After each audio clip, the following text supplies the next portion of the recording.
Welcome to the BTK. Today we are going to talk about first menu of semester 2. This demonstration is meant for the vegetarian course or the people who have opted for the vegetarian course under the first year. As it has been already informed to you, when we prepare a menu, even for the vegetarian course, only the main course that we make is different from the normal menu. The first menu is cream of vegetable soup. The main course over here is vegetable cutlets with tomato sauce. The accompaniment is cream potatoes, and we are making a cold salad which is carrot and raisin salad. I have already informed you about the other dishes that go into the menu. We are going to talk about the main course over here. So, for the vegetable cutlets, we are going to use potatoes. Along with the potatoes, we are going to eat other vegetables like carrot, celery, green peas and American corn. For flavoring this particular preparation, we are going to use onion and garlic. We will first cook the onion and garlic together. To the cooked onion garlic mixture, we will be adding grated carrots, mashed potatoes, boiled peas and boiled American corn along with celery. We will season it with salt and flavor it with pepper powder. Once this basic mixture is ready, we will convert this basic mixture into potato tikkis or cutlets, and then we will coat them in a mixture of seasoned flour. Then we will dip them in a corn flour slurry, and finally we will coat them with cornflakes, and this will be deep fried. When we are serving a main course, the main course is usually accompanied with a sauce or a gravy. Here the sauce is a tomato sauce. So, for the tomato sauce, we are using tomatoes, onion and garlic again. The tomatoes will be blanched first, and then we will concast the tomatoes. We will cook the onion and garlic, add in the tomatoes, add in the tomato puree, salt and pepper powder, and we will cook the sauce until the tomatoes are fully cooked, fully done. And then we will serve this tomato sauce along with the vegetable cutlets. In the vegetable cutlets, for extra binding, you may add some fresh breadcrumbs. If the potatoes on their own do not contain too much of starch, if they are not binding properly, we may add some fresh breadcrumbs to help in the binding process. And that is how you are going to make the vegetable cutlets. As I said, the base for the vegetable cutlet is going to be mashed potatoes. The technique of making the mashed potatoes is already shown to you while we are making the cream potatoes. The mashed potatoes will be kept aside.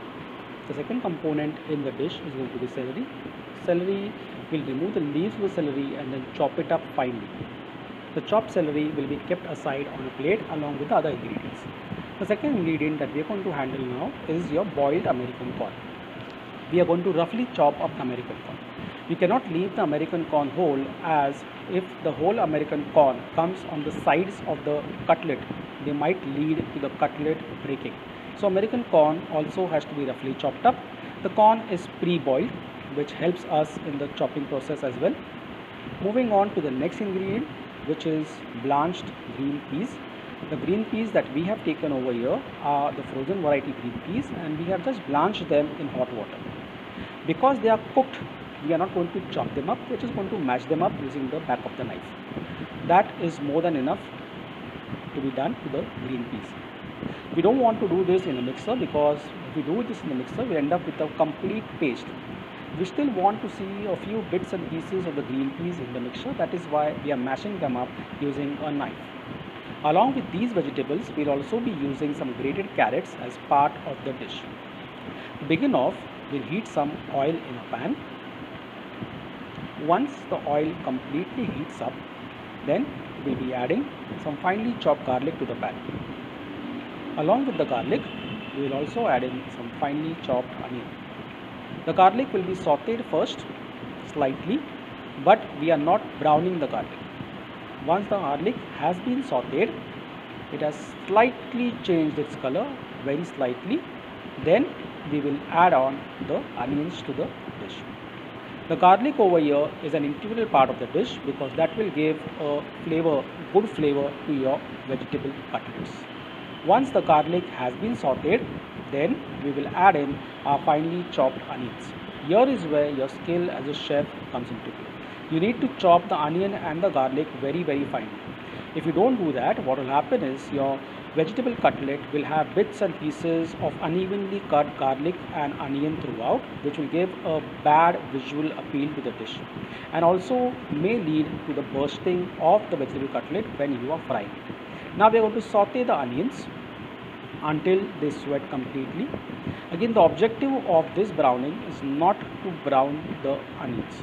The objective of this sauteing is not to brown the onions. We just want to sweat the onions. We want them to lose their moisture. Once that is done, then we'll add in our chopped celery to it. The celery is also an integral part of the dish. Celery gives a good flavor to our cutlets. Followed by the celery, we'll add in some grated carrots. You can even chop the carrots if you want to. The carrots have been grated using a box grater in this case, and saute the carrots. Once the carrots have been sauteed, I mean by that they have been softened up, then we'll add in our American corn and the peas. We'll combine everything together on the flame. Once the mixture has become a homogeneous mass, then we will add in our boiled mashed potatoes. The mashed potatoes, as I told you, have already been dried out. So there is hardly any moisture present in the potatoes. Combine the potatoes with the vegetable mixture.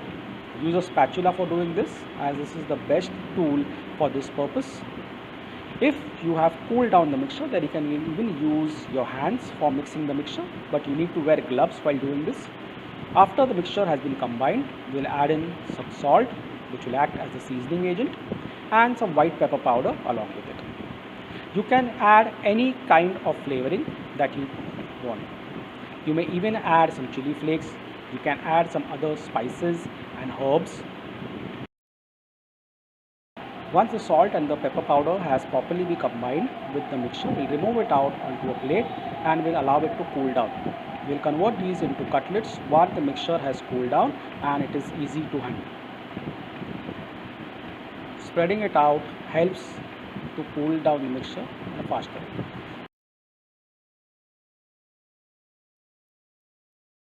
Moving on to the sauce, heat some oil in a saucepan and add in finely chopped garlic to the oil. Again, here we are not browning the garlic, just want the flavor from the garlic to leach out into the hot oil. Once the garlic has been sauteed, then we'll add in some finely chopped onion. We're going to saute the onion and garlic as you did in the case of our vegetable cutlet mixture. Once the onion and garlic has been sauteed completely and properly, then we'll add in finely chopped tomatoes to the mixture. The tomatoes have to be chopped up. We have used the tomatoes with the seeds on and with the skin as well.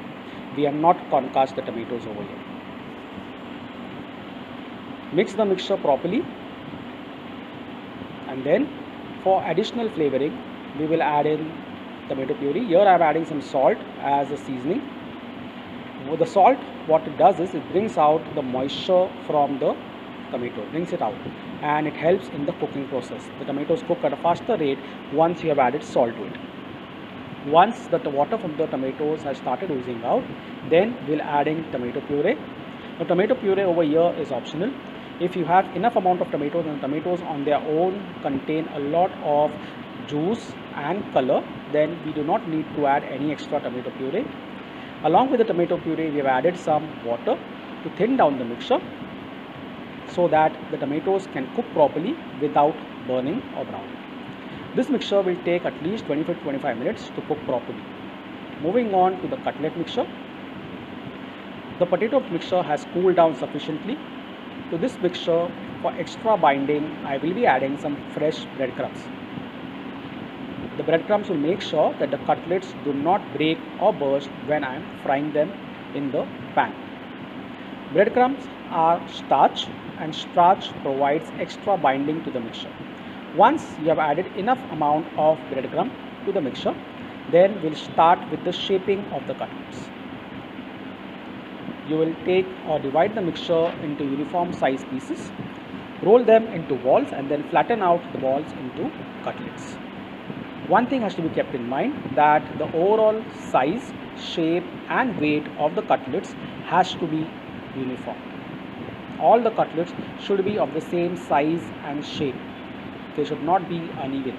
because that does not look good on the plate. We will be serving 2 cutlets per portion. Once you have made the cutlets, we are going to coat them. First step for coating is we are going to coat them in a mixture of seasoned flour. Seasoned flour is a combination of refined flour plus salt and pepper. We are coating each and every cutlet with seasoned flour. Once we have coated with seasoned flour, then we will dip them in a batter of corn flour slurry, that is corn flour plus water.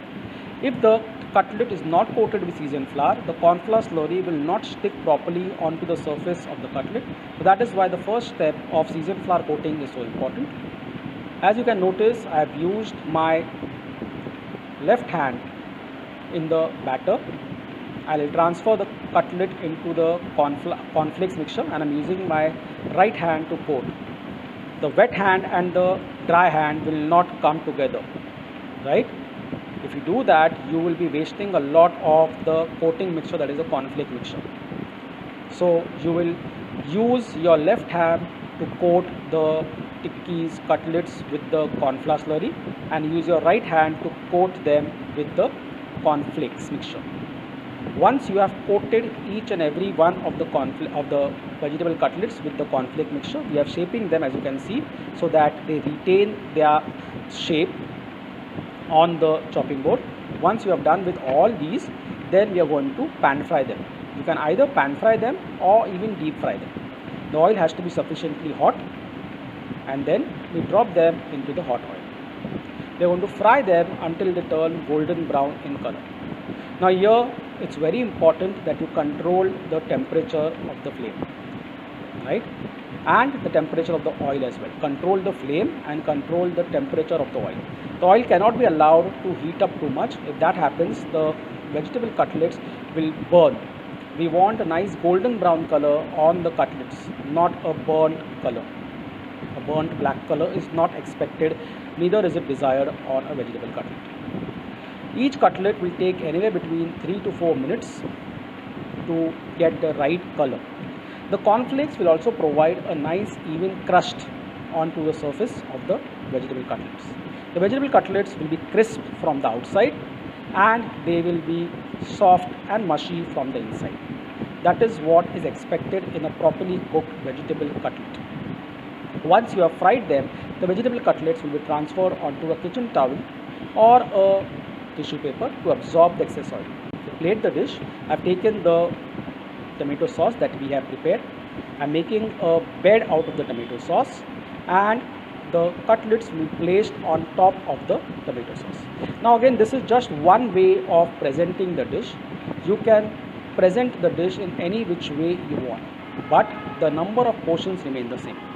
That is 2 vegetable cutlets per portion. If there is an extra spillover on the plate, you can use a tissue paper to clean the plate. And this is how you may present the vegetable cutlets. You can keep or put a sprig of parsley on the dish, and these are your vegetable cutlets with tomato sauce.